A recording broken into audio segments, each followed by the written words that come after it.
Iz sna se bude planine, dok sunce i vjetrovi jutra podižu s njih lagani magloviti pokrivač.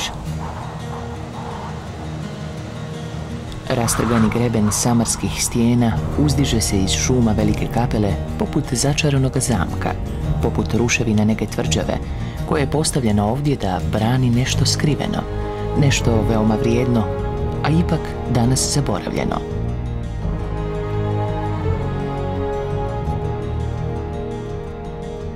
No, oni rijetki koji prelaze samotne staze tog ukletog zamka svjedoče da je blago još ovdje, jer se svaki put kad prođu tim čarobnim prostorom osjete bogatijima i plemenitijima.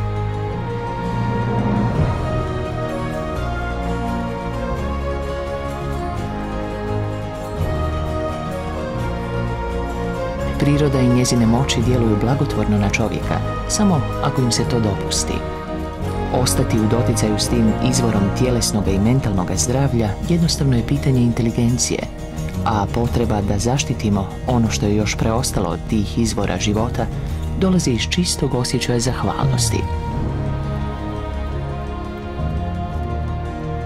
Naša civilizacija mora shvatiti da smo dovoljno prirodu prilagođavali sebi i da je vrijeme da počnemo sebe prilagođavati prirodi.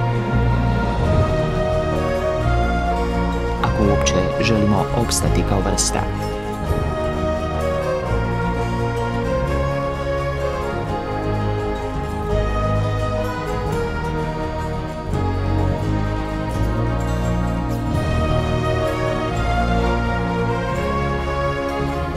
Kao što je sagrađena ova drvena kućica u bespućima planina koji su izgradili jedni da bi služila svima, stvari treba početi činiti s ljubavlju, ukusom i s osjećajem mjere.